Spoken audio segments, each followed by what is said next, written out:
Thank you. You want to do West Pledge of Allegiance? I pledge allegiance to the flag of the United States of America, and to the republic for which it stands, one nation, under God, indivisible, with liberty and justice for all. Can you do a roll call, please? Mayor Feldman, Here. Councilmembers Robinson, Here. Neubauer, Here. Here. Udvig. Here. We're gonna have to approval for tonight's agenda. Do I have a motion to approve tonight's agenda? I'll make that motion, Mayor. Councilor Robinson makes a motion, have a second. I'll second. Councilor Barr makes a second. All in favor, say aye. Aye. Aye. Opposed? Okay. Moving on to tonight's consent agenda. Do I have a motion to approve tonight's consent agenda? I'll make that motion, Mr. Mayor. Councilor Rubik makes a motion. Do I have a second? I'll second. Councilor Robinson makes a second. All in favor, say aye. Aye. Opposed? Aye.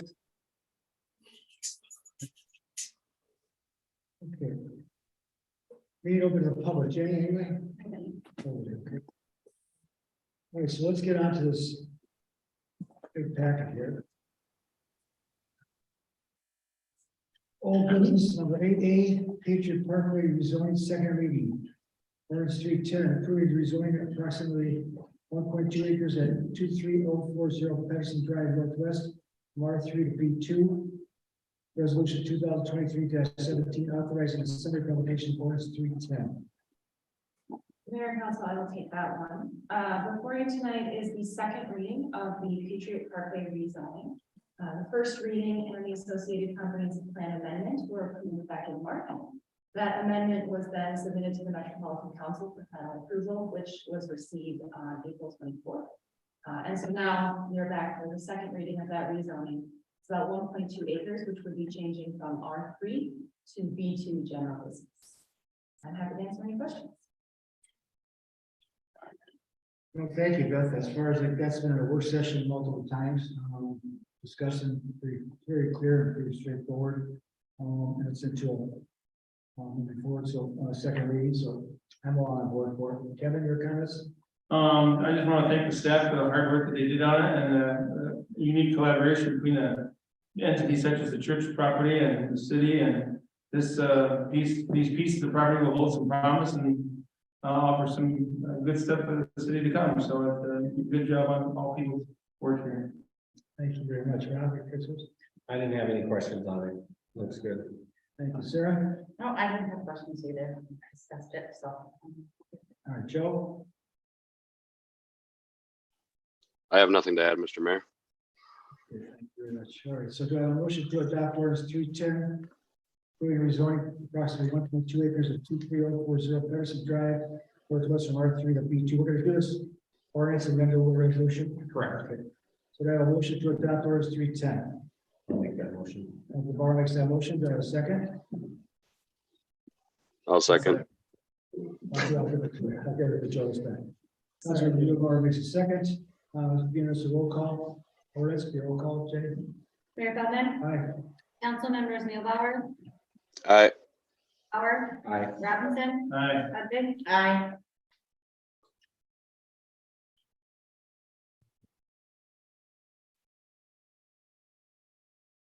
Motion carries. Moving on to resolution 2023-17, authorizing select publication of ordinance 310. Do I have a motion?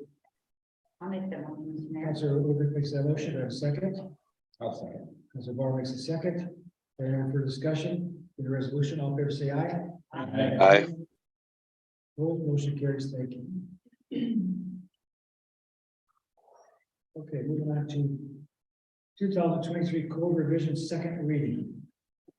Mayor and Council, before you tonight is the second reading of several different code amendments. These all pertain to parking lots, streets, and then stormwater as well. These are spread throughout the zoning code and the subdivision code. The first reading of these was approved on May 1st, and this is the second reading this evening. Happy to answer any questions. No, at this time, thanks again, Beth. I want to emphasize to the public that maybe listen in. A lot of these issues have been worked out in previous work sessions. And as anyone knows, this council has work sessions that last a long time and sense of time and due diligence. So a lot of the hard work has already been done. It's just come before council for approval, but that the work was done before, and it was just not a slam dunk here. It was really a thought out process by council and staff working together. So I have no problems with this at all myself. And once again, it's in the second reading. So Joe, your comments? Nothing to add. I was just gonna say it was a second reading as well, and we've been over it, so thank you. No further comments. Mr. Mayor. Rob? Nothing to add. Karen? Nothing to All answer. right, thank you. Moving on to, so do I have a motion to adopt ordinance 313, including amendments to Division 7, development standards of the zoning code as presented by staff. Do I have a motion? Make that motion, Mayor. Councilor Robinson makes a motion. Do I have a second? I'll second. Councilor Bauer makes a second. And it's a roll call. Jenny, do a roll call, please. Ordinance, rather. Council members Abig. Aye. Bauer. Aye. Robinson. Aye. Mulebauer. Aye. Mayor Feldman. Aye. And thank you. Moving on to resolution 2023-18, authorizing sign publication of ordinance 313. Do I have a motion? I'll make that motion. Councilor Bauer makes a motion. Do I have a second? I'll second. Councilor Mulebauer makes a second. Barring any further discussion, all in favor say aye. Aye. Aye. Motion carries. Thank you. All right, moving on to ordinance 314, approving amendments to division and stormwater of the zoning code as presented by staff. I'll make that motion. Anybody? We'll just do a motion. More reading on that one at all or anything like that? So Mayor and Council, so the code revisions where she summed them up were pretty much all of them. So if you want to just read through those. Yep. Okay, all right. There's such one some clarity to it. Okay. All right, in that case, Councilor Bauer makes a motion. Do I have a second? Second. Councilor Whitman makes a second. If it's an ordinance, roll call, please, Jenny. Mayor Feldman. Aye. Council members Robinson. Aye. Abig. Aye. Bauer. Aye. Mulebauer. Aye. Carries, thank you. Moving on to tonight's resolution 2023-19, authorizing zoning publication of ordinance 314. Do I have a motion? Make that motion, Mayor. Councilor Robinson makes that motion. Do I have a second? I'll second. Councilor Bauer makes a second. Barring any further discussion, all in favor say aye. Aye. Opposed, motion carries. Thank you. Moving on to motion ordinance 315, approving amendments to section 11-43-02, streets of the subdivision code as presented by staff. Do I have a motion? I'll make that. I'll second. Councilor Bauer makes the first, Councilor Mulebauer makes the second. It's a roll call. Ordinance, Jenny, the roll call, please. Mayor Feldman. Aye. Council members Robinson. Aye. Bauer. Aye. Edvig. Aye. Mulebauer. Aye. Really doesn't pay to have it done in work sessions. All right. All right, do I have a motion tonight to adopt resolution 2023-20, authorizing summary publication of ordinance 315? Do I have a motion? I'll make that motion, Mr. Mayor. Councilor Whitman makes that motion. Do I have a second? I'll second, Mayor. Mr. Robinson makes the second. All right, any further discussion? All in favor say aye. Aye. Opposed, motion carries. Thank you. Okay. Moving on to item 8C, construction manager risk contract. Yes, Mayor and Council, before you tonight is the construction manager at risk contract for the new City Hall Fire Station facility project. This is our next step to securing the construction manager. This individual or this organization is working to help us keep within budgets. We'll be doing all the bidding for the subcontractors, identifying any product delays or changes that may be necessary and moving us forward.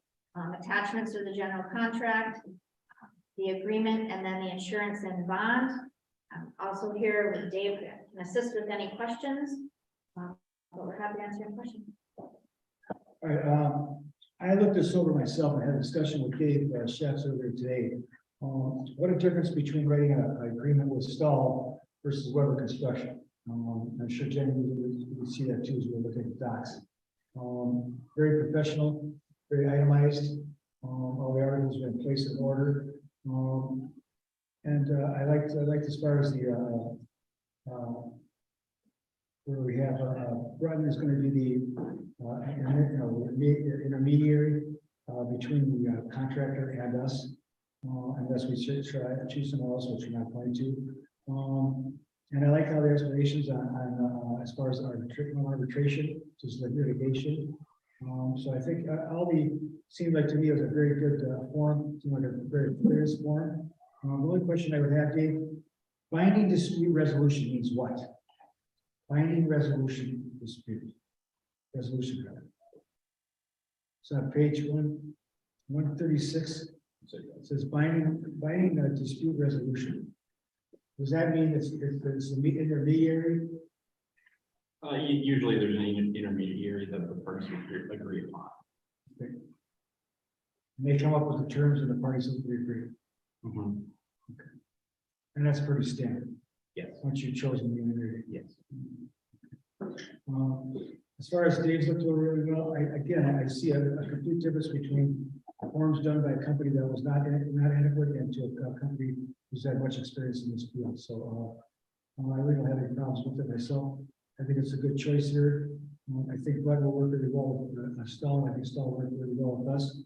And I think it makes for a good team effort to the success of that project. So on that, Joe, you have any comments on it? I would just say it's long, thorough, and itemized. I didn't personally see any red flags on it, so I have no issue with it at this time. Yeah.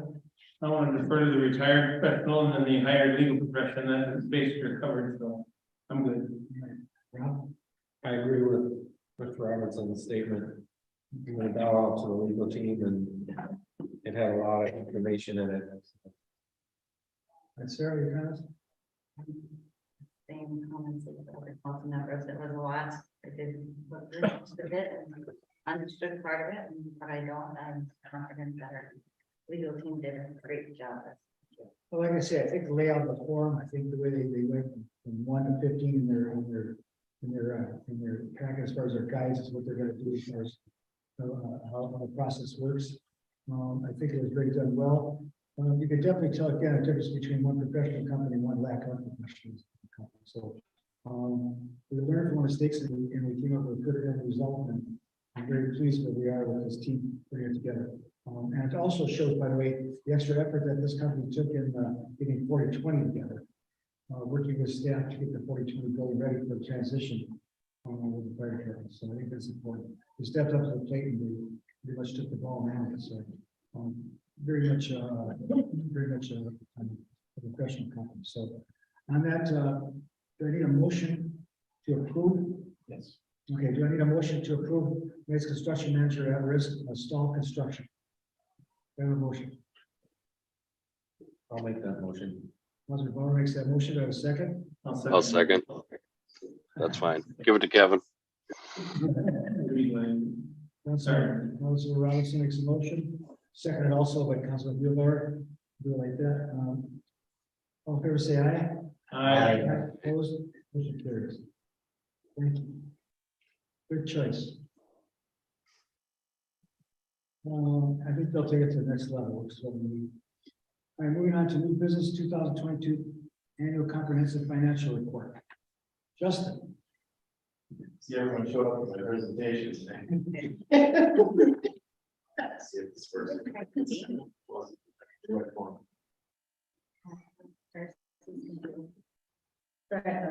you go. I didn't follow.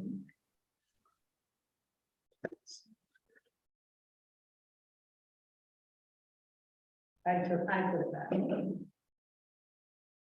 Just tell me.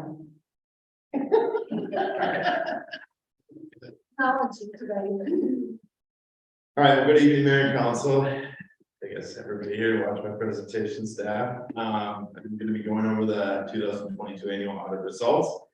If you want to flip to the next slide, I'll just go over a brief introduction. I am going to again go over those audit results. I'll go over the general fund, other governmental funds, over the enterprise funds, and I will close with some key performance indicators comparing St. Francis to others in the state of Minnesota and in the county.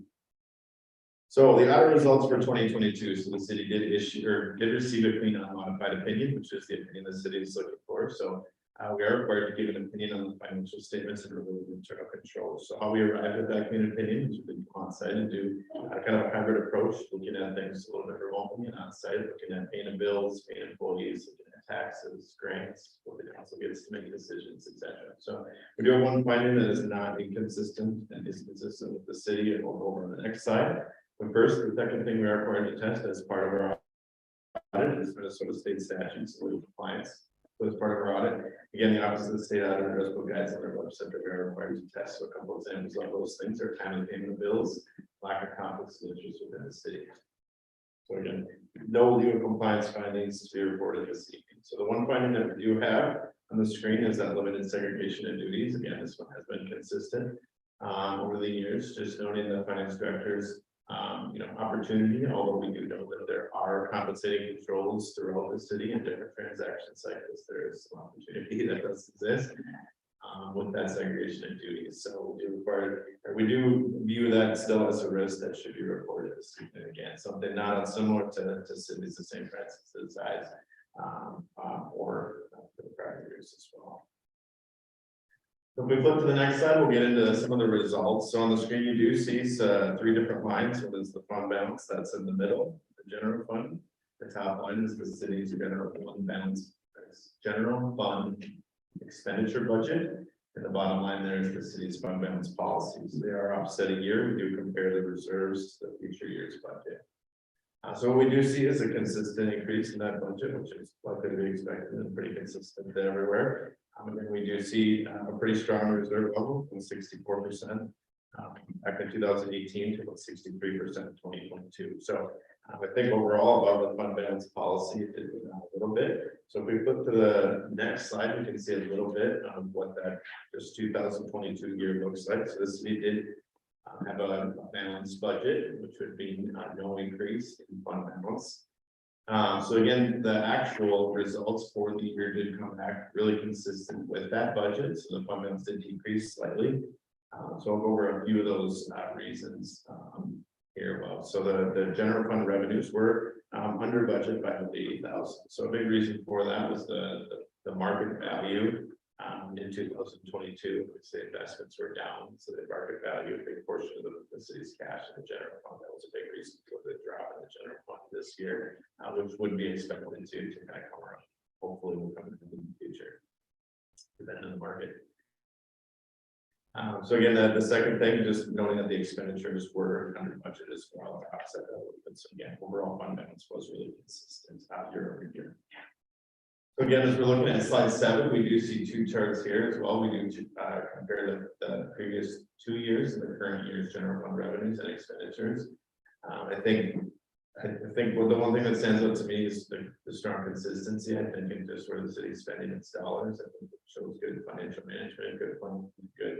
As we get to the other funds, keeping other things out of the general fund and just focusing on operations. So I think it also shows the city's overall need in the general fund for taxes, regardless of the grant activity and other activity taxes. Does make the biggest portion of that, as well as the public safety line item, which is continuing to go up for every city and that expenditures in general funds. So as you see it graphically, it does stick out. We'll move on next to slide 8, which is the special revenue funding component unit. So we did change the EDA to a component unit based on county standards last year, and I'm seeing that we did have a mistake in our chart.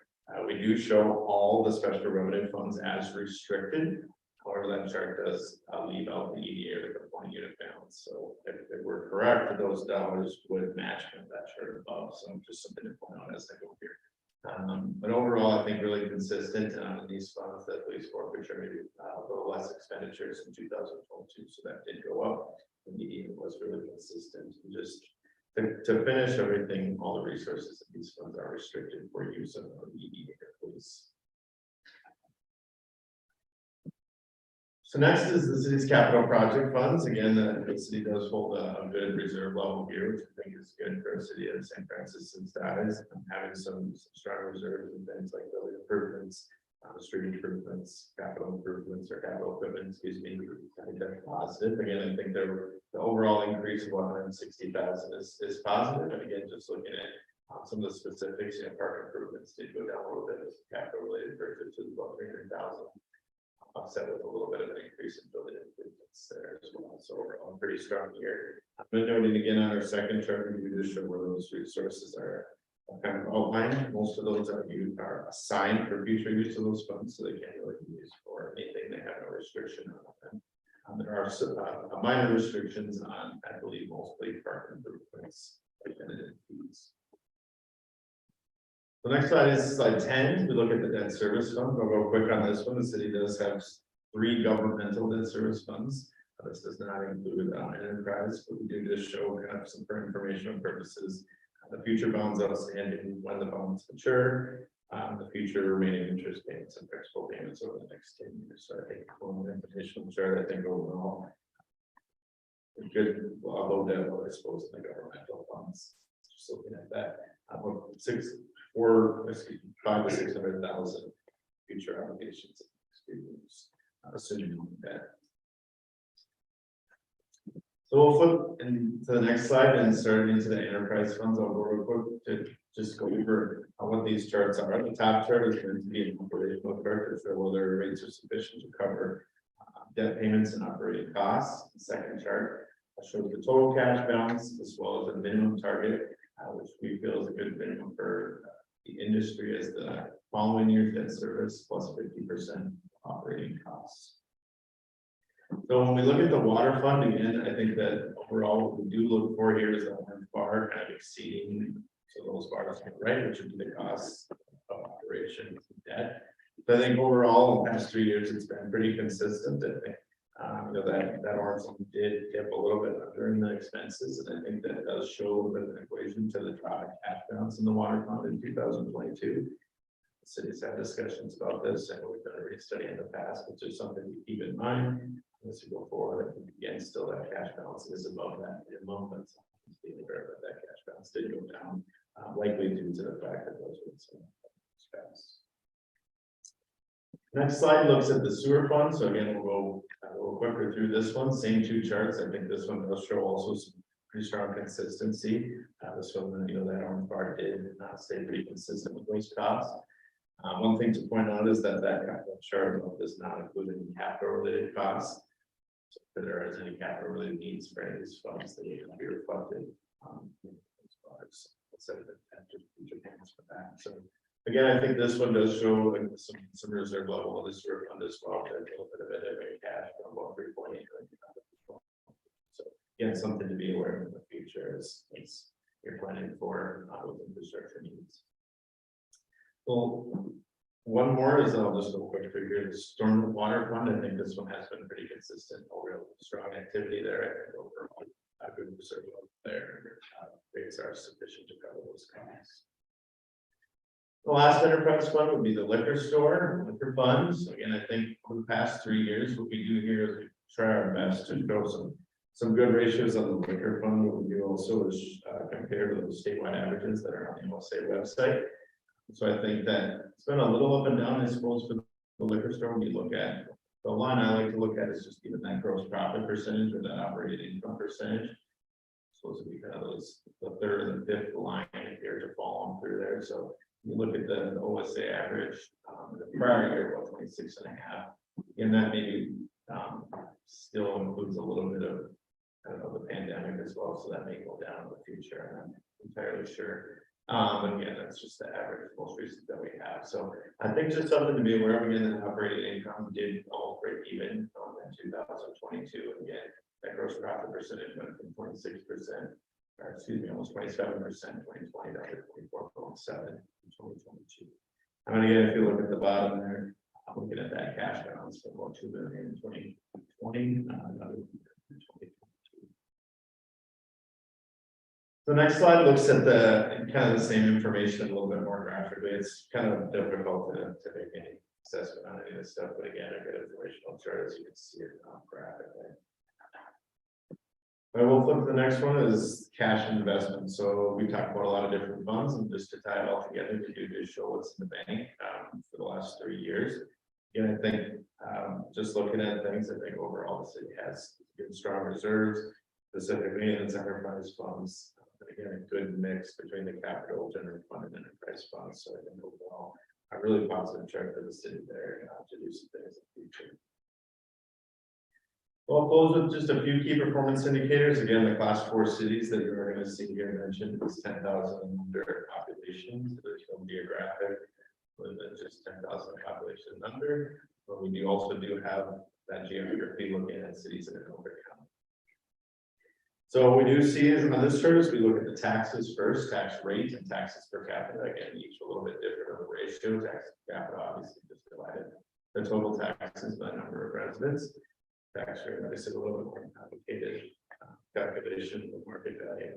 So overall, I think the city does compare pretty favorably, specifically in those class 4 cities. I think that's positive. Again, a little bit of higher in comparison to Hanover County on the tax rate, or lower taxes per capita. The next one relates to debt. I think that again, this one does show a positive trend in the right direction. Again, debt per capita is a little bit on the higher side in comparison to some of those peer groups. However, if we look at the debt service as a percentage of just total expenditures in those governmental funds, as we talked about before, that debt load in those governmental funds is actually fairly low. The main debt is related to the enterprise funds, which is kind of the discrepancy or the difference in those two charts. And lastly, we do just show some expenditures, just noting the current expenditures per capita, as well as the capital expenditures per capita in comparisons to those. This would mainly look at the kind of operational current expenditures for the city as a whole compared to those in the peer groups. So I think St. Francis compares pretty strong and favorably on those current expenditures as well as the capital. So that is the end of my presentation. Is there contact information that we have to take questions? I like what I see here. Like I said, I was like a grasp the comparisons in that. I see the stormwater, more revenue coming in and going out, but that is dedicated only for stormwater related activities. I think the fund balances are good. I think our percentages are higher than the state, which I know Kevin, we talked about the last work session. The percentage of general fund money is above the percentage wise.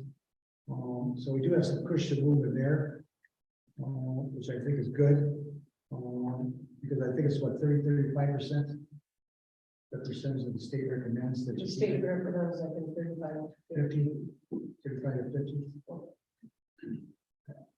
And we're gonna about the 50 to 60 some range there at that. This year we ended at 62. Basically, yeah. So we have room to move. Or the reality. All right, good report. Sarah, your comments? Yeah, it was an excellent report. I like the graphs and helps visualize where everything is, and the different colors are very helpful too. So, it's encouraging to see that we continue to be headed in the right direction. A few tweaks here and there, but overall. Joe? Great report, good information, and appreciate all your guys' hard work. Other than that, I have nothing to add. And Ron? I was just interested in the taxes. Key performance indicators, 2022 will come out next year. There's nothing on my graph. Like the last 2 or 3 slides. Taxes key performance indicators, 2022 is blank. Yep, those are comparisons that we do not have yet. So we only get those, we actually get the March of we got a March this year. Okay. Great report. Anything else? Yeah. Good report. I really like to see the comparison. I wish, I don't fully understand, but I get the basic. It'd be interesting that the public could see this as well, and how the city fares compared to other cities in Hanover County. We always hear fist pounding and people grumbling about this or that. But it would be nice, they could see the real facts of the matter, that, some prudent governance and a reasonably sound administration doing what they're supposed to be doing, so. But I do have a question, and this comes up every year, that limited segregation of duties, how do you remedy that? And how many hits, so to speak, you hit, or you know, or the state auditor look at that stuff, how many times do you get before they say you really need to do something about that? And again, just to keep the integrity in place, not that Darcy's buying any more motorcycles or anything, but. Let's see. So again, in our finding, we explain it out in more detail. We do say things, like there is a cost benefit. So hiring more people, to answer your question directly, and more like hiring more qualified people, so it's not just hiring people. Although if you hire 30 people to do the job, it can be segregated to do it. It's creating redundancy as well. I mean, you have so many people that do the job. So again, cost benefit is the thing there. So I think, you know, when you talk about the size and just operations, you know, we see a lot of charts in here too about good fiscal management.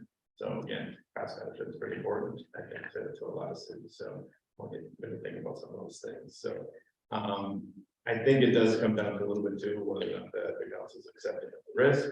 When we talk about OSA, I think, like I said, I think when you look at again, cities do typically get judged on their population, put it in our court.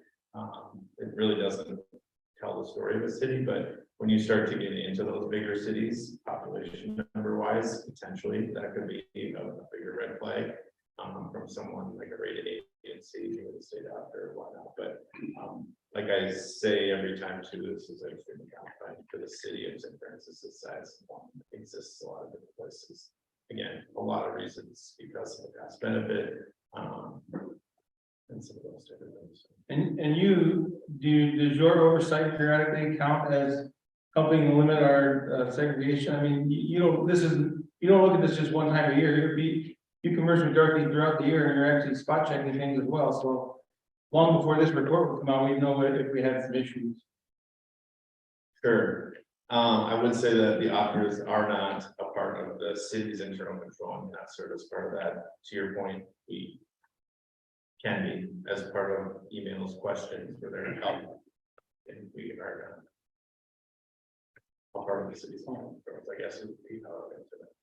So year-end look over, that's pretty much what you guys take care of for us. Correct. Okay. I'll fall on your shoulders, Darcy. Well, let me ask this, and between the discrepancy of what the state says we should have, 35 to 50, and what we do have 62% of general fund.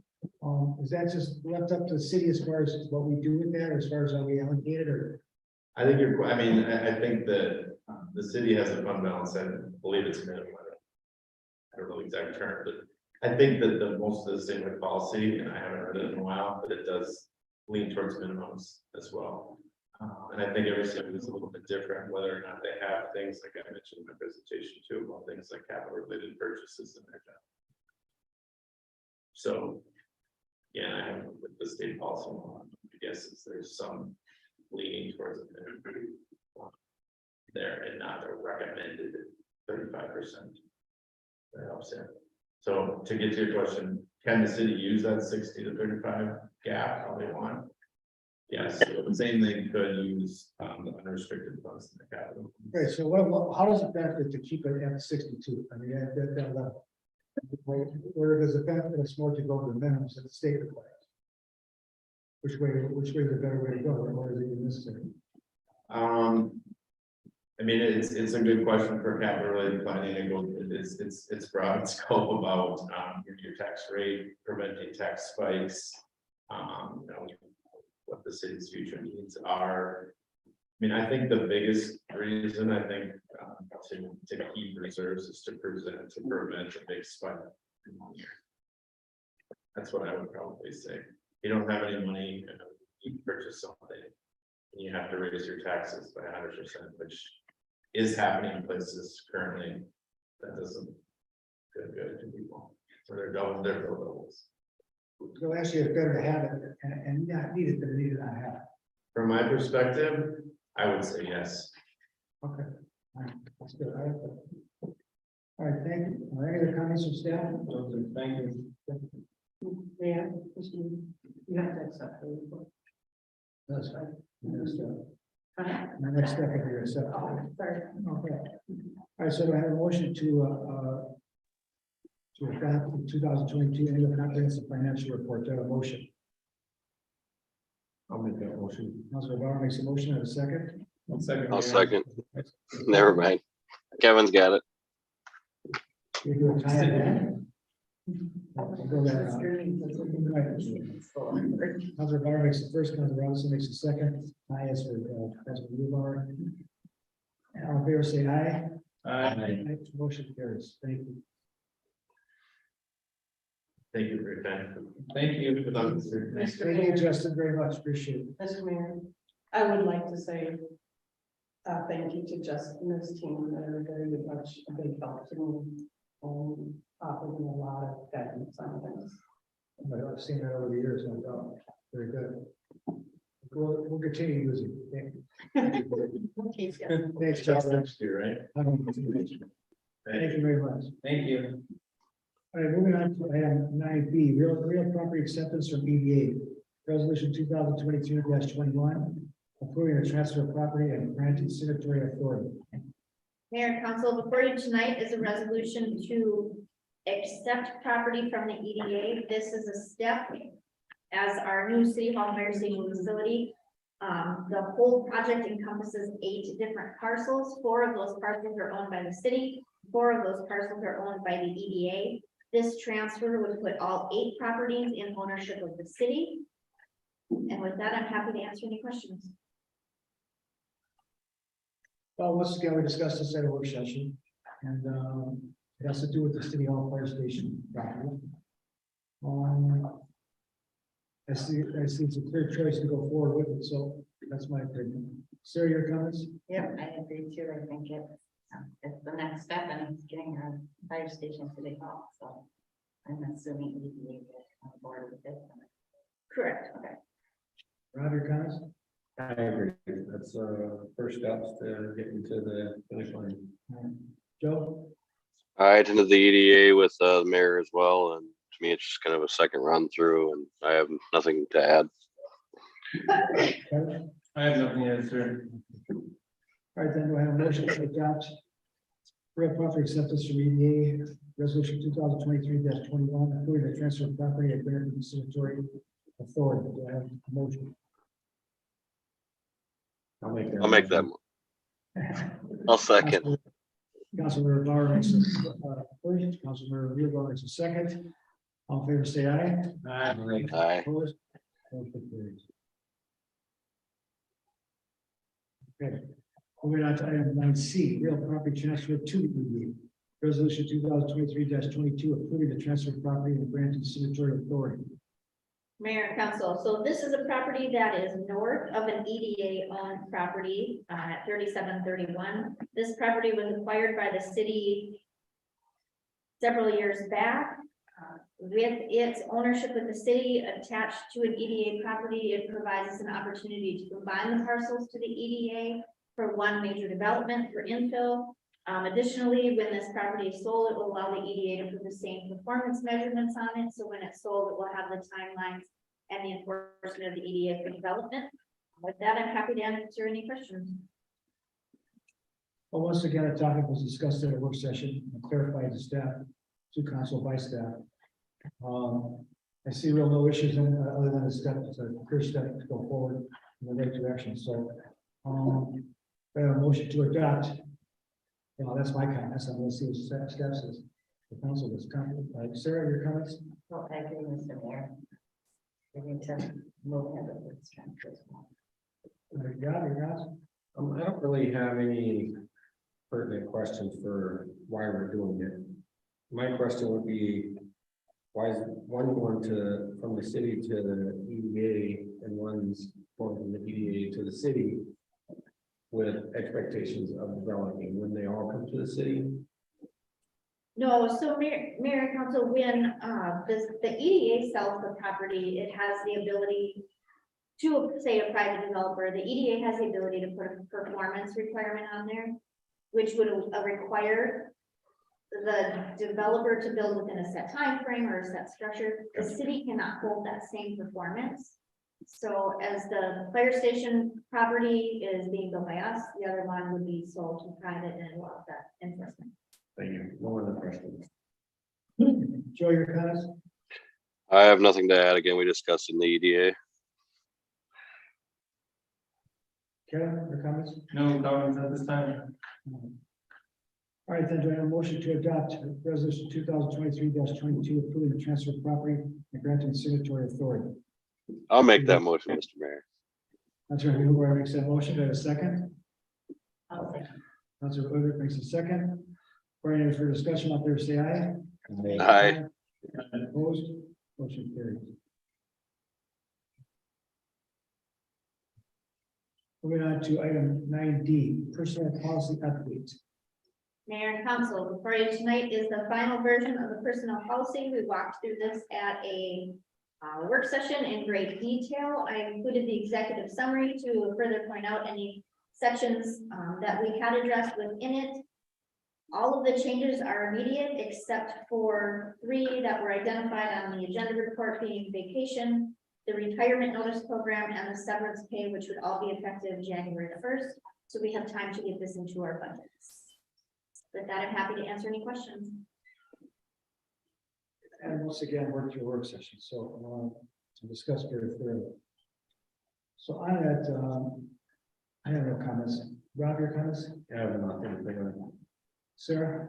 No, just thank you, staff, for your time putting this together and you're ready for us. Okay.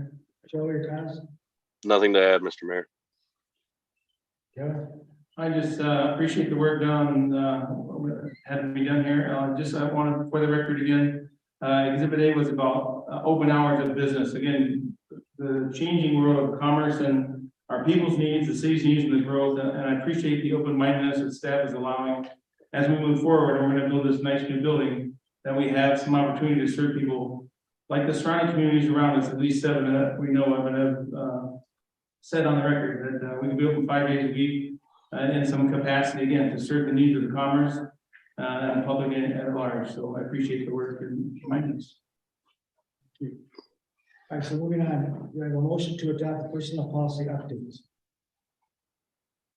Make that motion, Mayor. Councilor Robinson makes a motion. Do I have a second? I'll second. Councilor Ball makes a second. Any further discussion? If not, all fair say aye. Aye. Opposed, motion carries. Thank you. All right. Moving on to items 9E, St. Francis Benefit Clinic petition, temporary construction easement, agreement, and temporary code exemption. Mayor Council, last June, the city approved a site plan for an addition onto the rear of the dental clinic at 3715 Bridge Street. That approval included a requirement that the applicant enter into a temporary construction easement agreement with the city EDA to use that EDA owned land to the north of the dental clinic for construction access. So this would be things like the supplies, vehicles that need to get through there. That's what that easement would be used for. That agreement has now been prepared and is proposed to last through the end of November of this year. City Code 10-72-02 prohibits parking on an unimproved surface in any residential district. That land that's covered by the temporary easement is in the R3 high density residential district. And so tonight before you is a temporary exemption from code section 10-72-02 to allow parking on an unimproved surface in a residential district. And that would last again through the end of November of this year. I'm happy to answer any questions. And just for construction purposes. Correct. Yeah. And then once it goes to a full-time operation, it just goes into the regular parking lot. Correct. So once the dental clinic addition is constructed, that easement is done, and then there's no more parking on that. All right, Rob, your comments? I don't have any, I think it's a great thing to show that the city and our businesses are working together to, you know, gain growth within the city, so I like it. And the fact that I was going to mention that work session, he wants to stay here and invest in St. Francis is a big deal. And so I could have pulled a plug and left if it wasn't going in a certain way for him. And it worked out beneficial to both parties. I think it's just a sad thing it took so long to get there. Sarah, your comments? No, I agree with Rob. I think it's important that they wanted to expand it and that we keep them here. That this was a little help for them to get through the construction phase. Kevin, your comments? I'm glad again to see the city, you know, work well with the local, what small business community that we do have. And if Colette or anybody can answer the question, any additional success with the county as far as sidewalk, property lines and whatnot for the dental office to attain additional properties in and around their existing building? And the Milton County, we've talked about it before behind the scenes, but any progress in that regard from? Yeah, so the dental office has been working with the adjoining property owner to the east, the Holden family who owns and operates the hardware store, and they are requesting a interim use permit currently to turn what is currently the storage property into a service parking lot. So they have a purchase agreement that's contingent on the approval of that IP that'll go to the planning commission actually this Wednesday. So a few days from now. And that parking would be for the benefit of the dental office. Great, well, thank you for your work on that. I know it's not easy, especially when other government entities are involved and then property owners. And so what was once a handshake now might be reality. So thank you. That's all I have, Sharon. Especially when you take into consideration time lapse. Yes, sir. It's been going on since the 90s. right? Yes, sir. The storage area, so, but this is not the first time this came to it. To the forefront of the city attention. Anyways, nice to see you being done. Joe, kind of comments by you? We talked about this in the EDA as well, and some safety concerns were brought up about the site and kind of talked about, but other than that, I have nothing to add. Yeah, very good. Very good. All right, so tonight to join the motion to adopt resolution 2023-23, approving a temporary exemption from city code section 10-72-02 to allow temporary parking on unapproved surfaces in the R3 zoning district. Motion. I'll make a motion, Mayor. Councilor Robinson makes a motion. Councilor Urban makes a second. Any further discussion? All in favor, say aye. Aye. Aye. Motion carries. Thank you. Very good for him. Hope you do as well. All right, moving on to item 9F. Meadows of St. Francis Fourth Edition minor subdivision and site improvement performance agreement. Mayor and Council, before you tonight are two requests that are related to the Meadows of St. Francis Fourth Edition. This is a site that's comprised of about 10.6 acres of vacant land located between Highway 47 and Free Street. I will go through kind of the steps. This has been a long process for this one. So there was an original minor subdivision that was approved back in May of 2022. And that subdivision created two lots. There was one lot, which was about 2 acres on the north end, and then a larger lot to the south. And then on that northern lot, there was a site plan for a standalone retail building. The kind of second minor subdivision was revised in July of 2022, and that created 4 total lots. So you still have the 2 acre lot on the north end, but then the rest of the land was split into 3, so you had a total of 4. And tonight, there is another revision that the applicant is requesting to this subdivision. And it would basically return the design back to what is close to what that original subdivision was. So 2 lots, you have about a 2 acre lot on the north end, and then the rest of the 8.5 acres is one single lot. Both of the lots are consistent with the comprehensive plan and with the zoning for the site. And so tonight we do have 2 actions for council to take. The first would be to take action on that minor subdivision revision, and then the second would be to act on the site improvement performance agreement for that land lot, which Colette can answer. If there are any questions with that?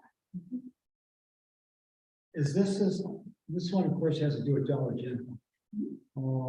And the back and forth between the original owner and the development. So has he finally come up to agreement on what's been standard policy forever? Or is he questioning That's still? an excellent question, Mr. Mayor. So that is actually part of the reason why they are coming forward with a plat amendment or sort of a new plat to be reviewed, is because the landowner is still hesitant to sign an agreement with the city for the subdivision that was approved in July. So just splitting off this one lot in the subdivision will allow for Dollar General to move forward with their development without the property owner needing to sign. And so that was that allowed this to go forward when he still haven't gotten the answer that he was wondering. I mean, it just seems like there's a question up in play. Because he doesn't trust the lawyers that told him this is standard practice. If I'm reading this right. I agree there. Mr. Mayor, it does still leave the rest of the land that would be within this development up for question for future development, and some potential uncertainties as to what the timeline would look like for the development of the other parcels, but it will allow for the one portion of it to continue in development. And then, as we know, oftentimes one development or one building being built can incentivize more people to come forward and take interest in the adjacent properties. And so potentially sort of with this process moving forward, we would be more amenable to in the future. I don't doubt that where he's gonna end up is where we've been to begin with, and he's just been open-minded enough to listen to people that are more experienced than he is. But I don't, this is not unusual in these circumstances, I think anyways, if someone's trying to protect themselves beyond protection. Because hold harmless or whatever, and I just don't see the situation, there's a situation arising here from any unscrupulous things that Dollar General is trying to do, or their attorneys are trying to do, whatever, especially when it's standard operating procedure in the city. So, I don't get it. But if this moves forward, I guess we could take it when we get it. So to speak, right? Kevin, your comments on that? I recognize that gentleman. Are you representing Dollar General for the property? No. May I ask a question? I only asked a question about a year and a half ago. Do you know if they intend to keep both stores that will function simultaneously, or one store might change identities, or? I don't know any plans to pull the other one, particularly not their standard operating procedure, so I would assume they're both in stable. I'll be there. That's not uncommon. I've done multiple stores in common. Well, they're popping up. I've seen them on the way, on Highway 55 and 65, and just out in the middle of, just an oasis, which is needed. I mean, that public needs the product that Dollar General has to sell. So. All right, I appreciate it. Thank you. That's all I asked. And do you see the situation arising from this gentleman that's holding back or whatever on this, or do you think this is a way just to work around this, and you can move forward with it? That's my understanding. I mean, Dollar General wants to do, they're committed to getting this job. And I don't know, for any reason, I've never run into this problem before. Ever. Especially when it's standard operating procedures, and pretty much policy in the city. Nothing is being pushed down somebody's throat, so to speak. Right. It's all there, in plain daylight. It just boggles my mind it's taken this long. I agree with you. All right, I'll leave it at that. All right, Mr. Mayor, I do believe that the gentleman that I've just arrived are a representative of the landowner. If you'd like to hear from them as well. So. Apologies, Mayor, City Council, I was at another City Council meeting in St. Delco, so. Any questions that you have? well, if you could, please explain to me, what is your concern about a policy that the city's had in effect for many, many years? As far as, your responsibility. So the owner of the property is, I mean, I've known him for one time, but he's older and he just doesn't feel that he has the ability to properly, correctly, accurately be a developer, have anything. He's just has the property and just wants to sell it. He's happy to do that, or he'll just keep it.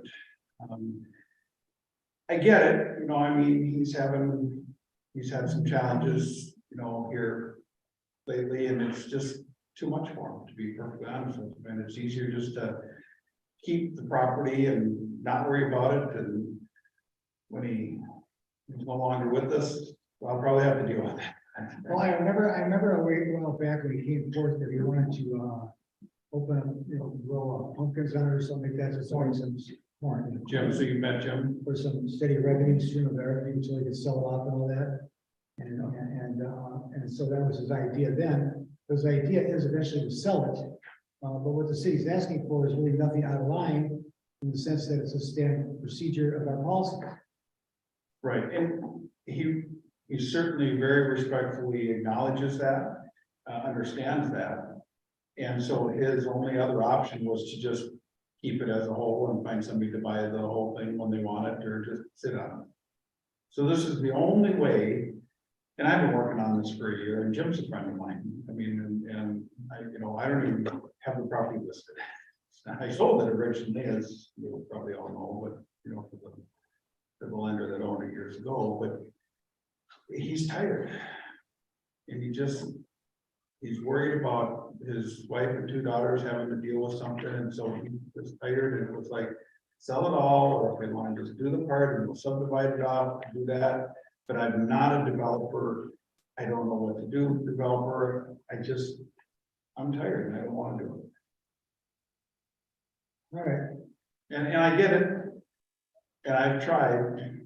I've done everything I can, but I do get it. Well, I try to see it from this perspective, but I'm saying the city's not asking for anything, it doesn't ask anyone else. It's just standard procedure. And it's only protection wise on all parties. It doesn't favor one over the other, so to speak. Absolutely. The fact that it's taken this long, his idea is to sell it, and that's what we want for him to sell it.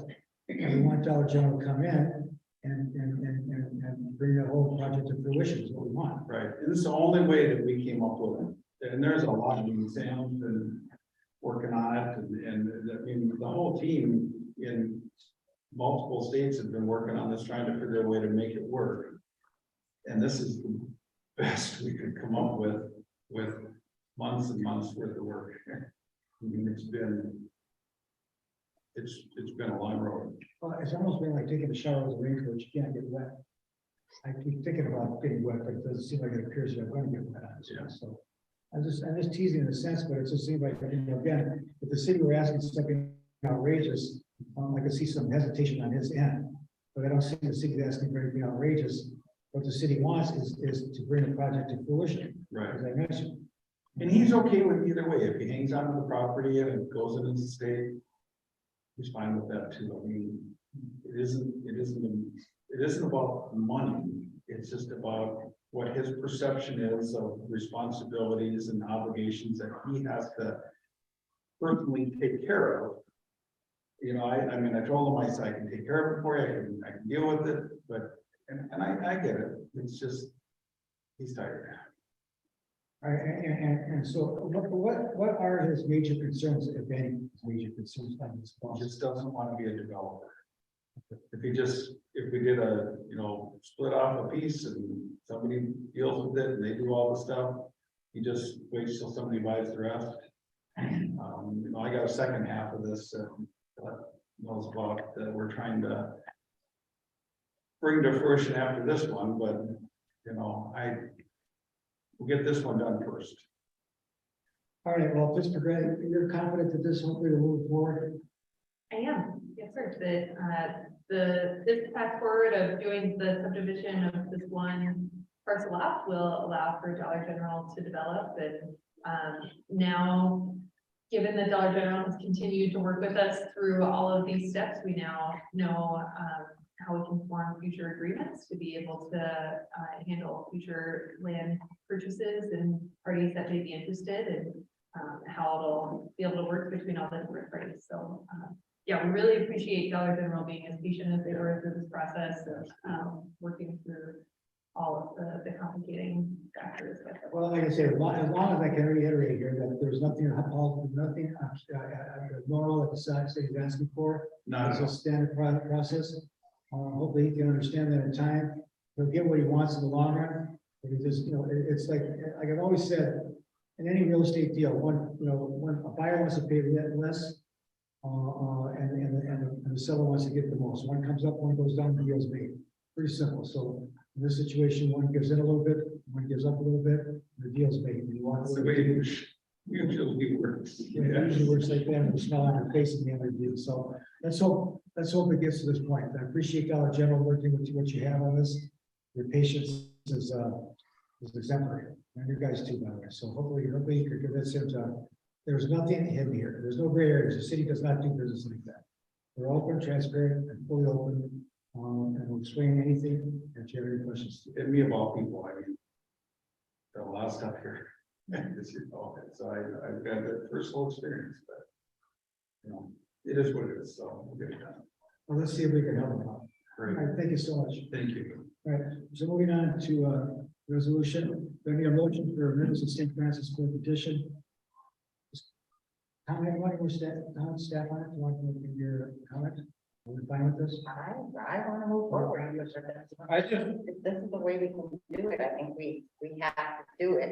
It's either that or sounds like he's going to hang on to it, and that would mean no Dollar General. So I think we have to be willing to work with him on this one. And, you know, if we have a developer that comes in and wants to buy the rest, then he sells it off. Otherwise, maybe he does understand, but it sounds like his worry isn't that the city is doing something. He's worried about what he might be leaving to somebody else. He's not thinking we're doing anything shady. He's worrying about what he's leaving to somebody else to take care of. So I think, you know, that's his own decision, and I don't think anybody's probably gonna change his mind on that. If when you're looking up for somebody, you're not gonna change your mind. So I'm okay with this moving forward. Dollar General, thank you for hanging in there with us. It's been a long road. So thank you. Well, I will say that I was shocked to see it in the packet because I thought it was off the table. Now see it's back on the table, so I'll take a win. No matter how small percentage win it is, I'll take whatever I can get, so. All right, Kevin, your comments? Kevin? mine is just. And he's a seller, you know what I mean? If he wants to sell it to a developer, let them do all the work. It seems like he feels like he's gotta do all the work. Just a piece of property, he's just gonna take the profit for it. I appreciate the working together to get it separate so Dollar General can come in, but what's left? Sell it to a developer, they're gonna give him top dollar for it, he can sell 4 pieces, 3 pieces, whatever the city says. Can be divided. Good. Until we decide to divide it one more time, to get the most profit out of it that we can get. Because if you get a business that comes in and they only want so many square feet, we're gonna be going down the same road again. We're more than welcome to do it. He's just needs to understand, he's the seller, he's gonna just take the money and run. He doesn't need to do all this. No, Let the developers do it. Splitting it back up or not, you know, so. Yeah, it's a good deal. Move forward. Thank you, Dollar General, for being patient. no, thank you for the guidance in the process. Kevin, your comments? No, I have nothing to. Joe? I have nothing more to add. Thank you. All right, then we have a motion to adopt Meadows of St. Francis Fourth Edition, minor subdivision and site improvement performance agreement. Resolution 2023-24 approving a minor subdivision for the fourth edition of Meadows of St. Francis development. Councilor Rick makes that motion. Do I have a second? I'll second. Councilor Allen makes the second. Any for discussion? All in favor say aye. Aye. Opposed? Motion carries. Thank you. All right, moving on to City Hall Fire Station site. There's one further motion necessary for this one, to approve the site improvement performance agreement for the lot 1, block 1 of Meadows of St. Francis. Okay, yes. All right, so the motion to adopt, I thought I read that already. I did You read read the resolution for approval, but not for the Agreement? approval of the agreement. All right, so we need a motion, I need a motion for Meadows of St. Francis Fourth Edition minor subdivision site improvement performance agreement. Do I have a motion? I'll make that motion. Councilor Robinson makes a motion. Do I have a second? I'll second. Councilor Bauer makes a second.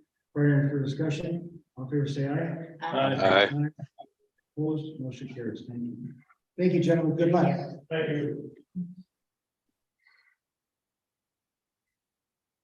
Good luck.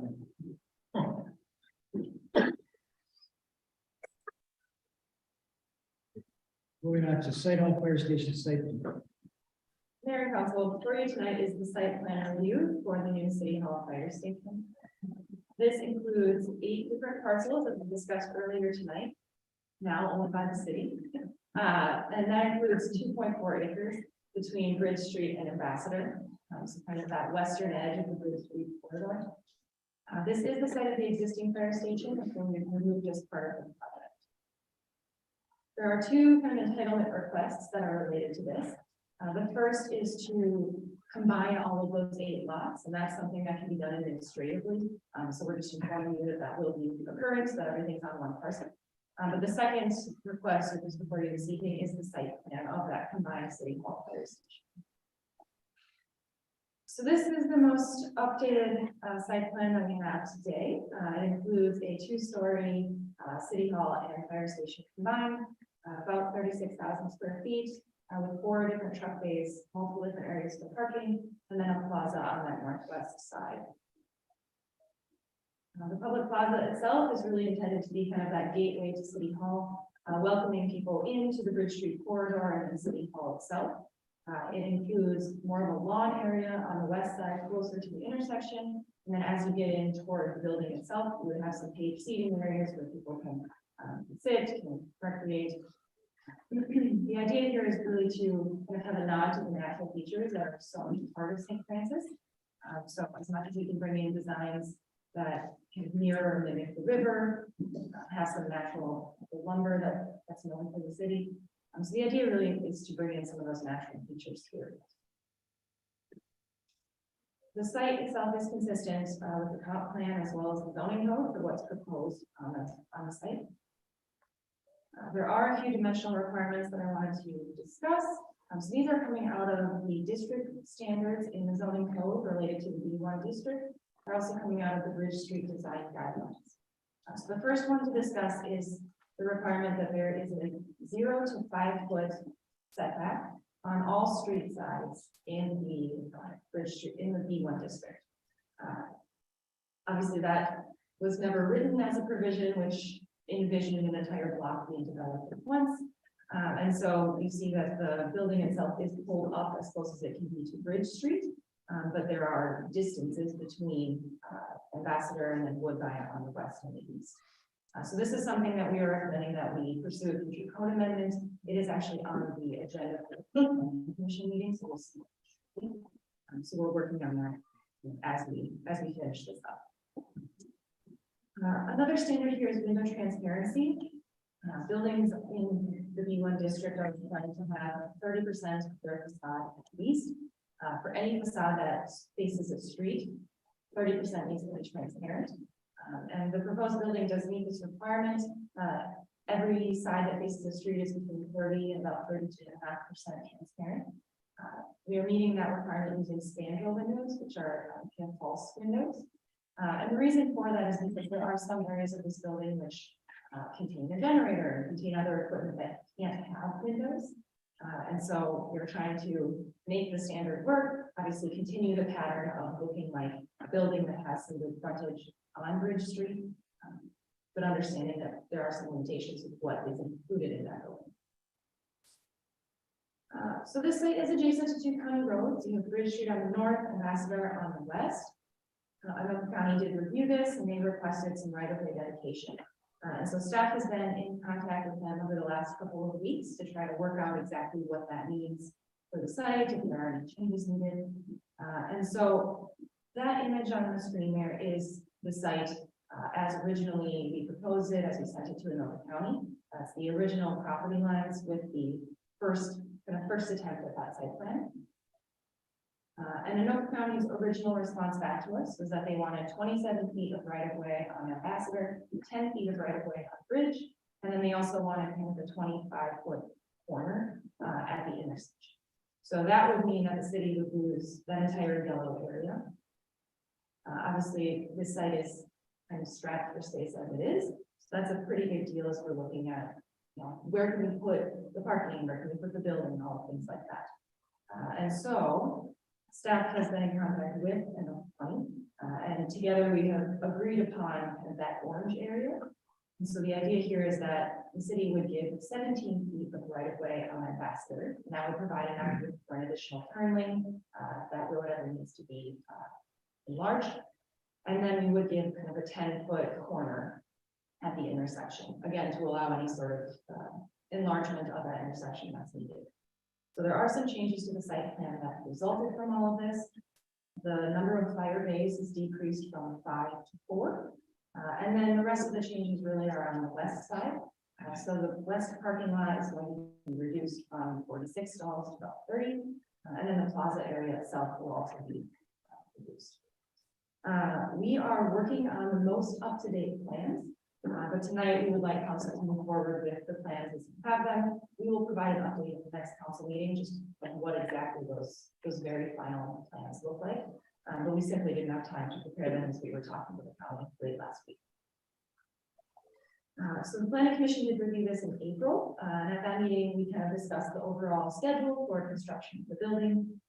We also talked about overflow parking for the post office and what that may mean for the function of this site. That's not a concern that staff has, right? It's something that we've talked about in discussions, and there are kind of options if something happens in the future, but right now it's not. And so the commissioners unanimously recommend approval of the site plan. Tonight, we're looking for council to take action on the resolution 2023-25.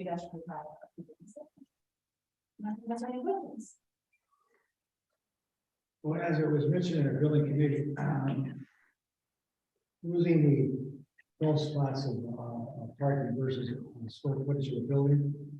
I myself would rather lose the parking than the square footage. Because of the needs and uses today, needs and uses tomorrow in the building. Plus you have parking out the Woodbine that could be incorporated. And we've also discussed with Dave about some changes or remedies that could be done with the parking at certain times in the year with elections and that. So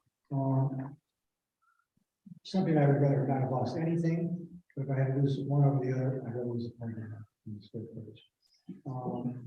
So on that, it doesn't surprise me with county. This is one of my biggest pet peeves as far as state condos.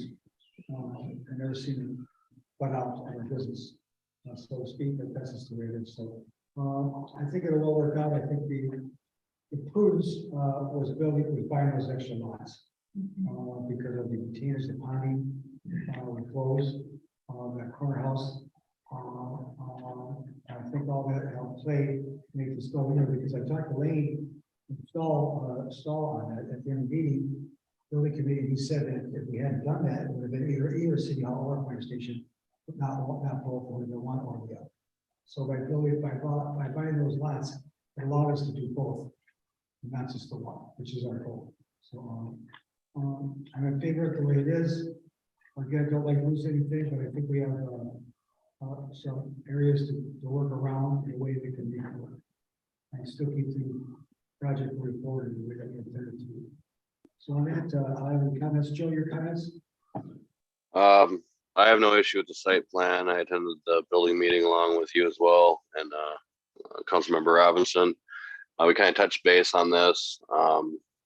It's nice of the county to let us buy those lots and say they want a piece of them, but it is what it is. But yeah, I have no issue with the site plan itself. Again, my biggest concern is the real dollars when they come through. We've seen some preliminary estimates, but those aren't real bids, and I don't think we really lost anything that we were going to have to lose to begin with that 5th bay. So I'll be interested to see where these bids come in. Yeah, that would be the next step. Sarah, your comments? No, I'm okay with the site plan too. We have to give up a little parking and one of our space for our tiger truck. So assuming that that still is adequate for us. The chief is gonna let that go, so I'm okay. Okay, and apparatus, the 5th apparatus bay was on ultimate bid anyway. So we really didn't lose anything there because we weren't probably going to get it anyway. But the stalls and that, but again, Woodbine accepted that again, what you can do, Dave, on your scheduling of parking during the event plans. I still think we turned out better. As good as we could deal with the problem, stuff like that. Because usually they take more and give less. Governor comments? I really appreciate the work done so far. I know I feel privileged to be a part of the building committee as we've gone forward here. And Kate's dogging this as far as making sure this is, our commitment to see it come in on time or at least on budget. And if it doesn't, we won't do it. We did promise the public that we can't get it done. And Kate's already sent some memos out preceding tonight's meeting that this has to be. There's going to be some baubles and trinkets. It's not going to happen. It won't impede the function of the building or the functionality overall, but we're gonna stick to we're gonna keep our word on this, and I feel very confident of that. We got a little bit of a task ahead. I don't know if this is a side note, but I've seen some red vehicles out here earlier in the week or early last week with traffic sensors on the street, and somebody sitting on the corner where the old church was for a while. They were two red cars. I didn't see the insignias on their vehicles, but I think so. And then there's some traffic counters. I think I saw somebody at high school, maybe the police. I don't know if they're talking about, I know roundabout, maybe we talked about that as well. But anyways, no, it's, it had, these things had to be done, and we'll take it one step at a time, so. Well, I hate the county. I'm looking at the picture with the red line in it, and that red line is the easement that the county wants. I'll put it up on the screen, but. So the yellow was the original ask from the county, the orange is what we've agreed on. That helps. I'm looking at the one with the red and the blue line with the, Yeah. what So- looks like a roundabout. So inside your packet, are you on page 383? Yeah. Okay, so inside that, yes, so if the county was to put a roundabout, that red line was what they were identifying would be the new right of way. The blue line would be if they added a turn lane. So those were worst case scenarios, and that's what we've negotiated back from and gotten more property back. And staff is planning to have some additional conversations with the county here as we keep moving forward to really understand what that intersection looks like. It sounds like there's some questions on the county side, obviously there's some questions on the city side as well, so. That is something that we need to know, not only for this site, but for the city sites all. Yeah, would it be nice to know, are you gonna do a roundabout or you're not gonna? That would be the first question I'd ask. Are you gonna do it in 7 years? Because I'm assuming these are sidewalks that go all the way into basically the edge of the street. There's some cost stuff for the city. Then to turn around and put a roundabout in there. That was my biggest heartburn with looking at the pictures is. It's just irritating that we can't get with that, or the county can't make a decision. Is there enough room with those two lots on the north to push their request that way and we can keep our lot the same size? Especially when you think about it, why don't they try to incorporate that into the remodeling of middle school? At the same time, that front entrance way, I think would have been nice to kind of like push those ducks in the same direction. But what do? They do the middle school area drop off and pickup, and then they flag off on the roundabout. I mean, it's ridiculous. The picture looks great. It's gonna be beautiful. I just hate the fact that the county's gonna need to put some trees in there 27 feet of right away. You know what I mean? Yep, so that is also, basically the other thing that we need to talk to the county about is the streetscape. Especially along Ridge, we obviously have things in our Ridge Street design guidelines that talk about what that needs to look like. And so that conversation with them is going to talk about what is that intersection? What does it look like? And then the streetscape parts of it. So you're spot on. Those are things for you to iron out. So it looks good. Thank you. I just wish they compensate. We're gonna do it 2026 roundabout. Okay, I'd like to make our plans. I have one more question about the picture. On page. it's the outline. What is number 10 on 380? Are those fire parking spots? It's right in the middle of the screen, basically. Oh, that is just the number of stalls. So those are parking stalls as well? Okay. That's what we could use on. Yeah, so that's intended for like staff. Okay. Which they could give up some rent for use of theirs. And then the flagpole, Sorry, is that designed in there somewhere, flagpoles? I believe so. Mayor and council, that's proposed to go toward into our plaza in the new front entry area. Okay. Exactly where we're still working on because of how new the run or right of way changes keep shifting, but yes, we're bringing those back. Right in the middle of the roundabout. You know, it's the same thing as we mentioned before, on this development, with General Valley. I mean, you know, it's just amazing to me that a guy's making more out of a mountain than a molehill, because he wants to sell land. Well, to sell land, you gotta do this. Well, basically, it's holding harmless and defining your duties or responsibilities, which is already in play. Just sell it. Jesus, how hard can that be? I mean, at the end of the day, that's what he wants to do. And then on top of that, he's willing to take it off the market if he doesn't get that. I mean, so now you want to sell it, but you don't want to sell it. I don't get that. Mayor and council, he has some extenuating circumstances that are just a challenge that he's choosing not to go through right now, so. It's a deal. Correct. So it's not about the city, it's about his personal circumstances, and this is where he needs to be. Well, I've always believed that 26 years of doing real estate and all that, Burton has, we're doing a bush and you got someone wants to pay, you take their money. No, take it. So I don't get it. I commend Jennifer for going as far with it, because I pretty much down the spigot. But it seems like right now that's what they're gonna do, so hopefully this will be a helping hand. I'm not gonna comment, but I hope so. Nice to see something going here, because it's affected their timeline for their scheduling too, by the way. I'm sure they want to be in the ground already. All right. Any other comments from staff on this?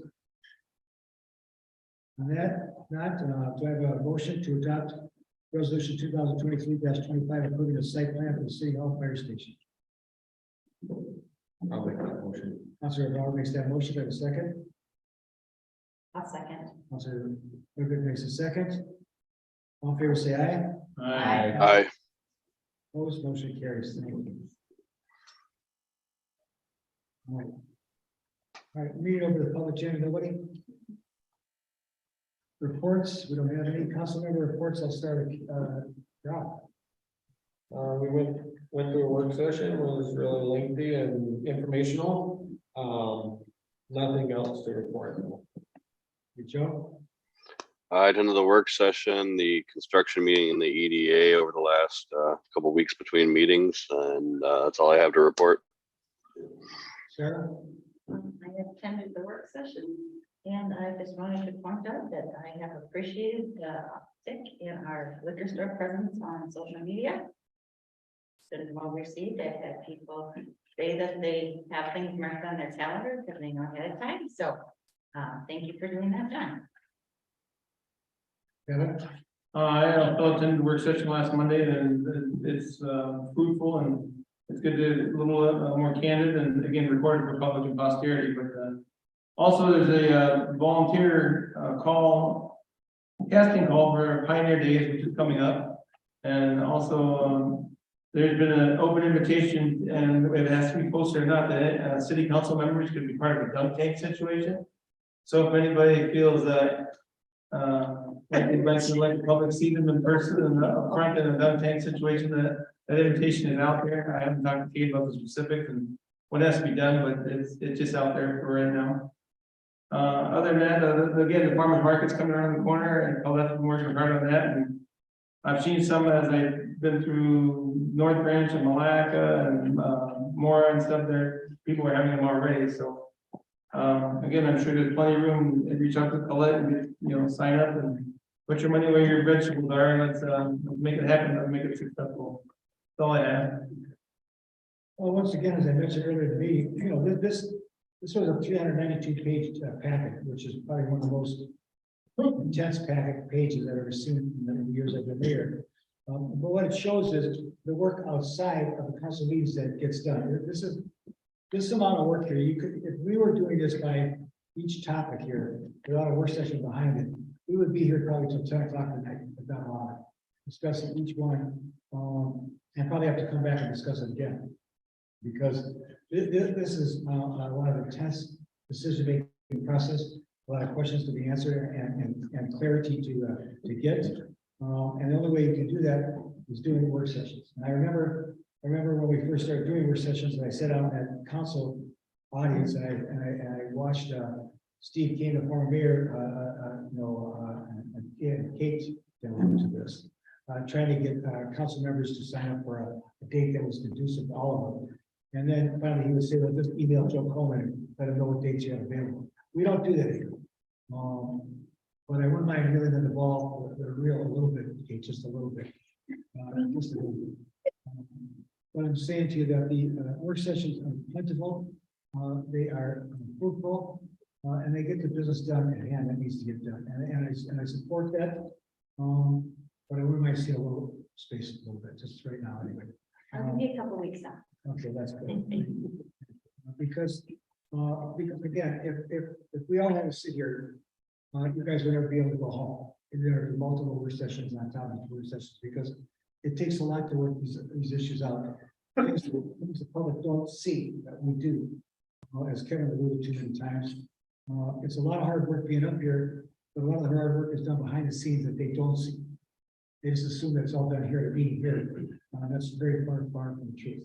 So I want to thank all you guys for your effort in these work sessions and bring it so that we can get past a packet situation like this. When I first saw the packet, I kind of blew my mind with 392 pages, but at the same time, I realized all the work had been worked out for second readings and heavy discussion. So I wasn't worried about it. I just knew that the work had been done in a prudent way, not just a fast way, but a prudent way, so that the work that needed to get done, got done, and got done the right way to get solved and go forward. So I want to thank staff working with council in a very big way, because just to give an example here on the financial statement, the amount of work you guys did, the amount of work we did, we get the end of it, we see it at the end, we go through the whole process, that's months, weeks and months. I can't thank you enough for all the hard work you do, because we're not seeing the amount of work you put into it. Multiple meetings, multiple discussions on your end, council meetings, department head meetings and that, whatever, that it comes to us in a package.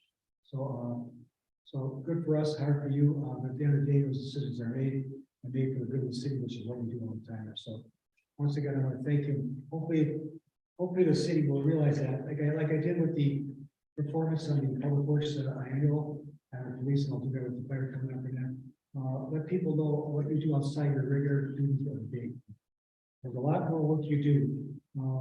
You're just going out and traffic controlling and work inside the fire department, work inside the police, public works, all that. There's a lot more work you do beyond your call to. And I really think that the city needs to do that more. Because none of this gets done without us doing work. We, unlike other cities, do not kick the can down the road. We don't do that in the city. We actually do the work. It's a big deal, huge. Thanks to Beth, as always, Darcy, Colette, everybody. I can't thank everybody enough, and I thank all of them. So I'll just a few minutes. John, any news? We can reach out to the MMBA on direction or anything we can do this time. Yes, I got a hold of Paul, the MMBA director, and he's putting together a team of 3. I sent him the income and expenditure reports, all 3 of them. We are actually meeting on June 1st. So they have questions. I was able to ask Darcy for help with some of those questions, and we'll get together on the 1st. It's a start point. It's a good situation. Hopefully we'll get some positive reaction to it in the direction. That's what we're looking for. Good, good start. Okay. All right, on that, Pioneer Day is coming, as we all know. Hope everybody be safe out there and enjoy the activities, as this is the first year in many years it's in full swing, which is nice to see. Any other business at hand that we have to do with? No further business. I don't have to return. Pretty sure you're going to return. All right, now that I'm going to turn this meeting on Monday, the 15th at 7:30 in the evening. Thank you so much.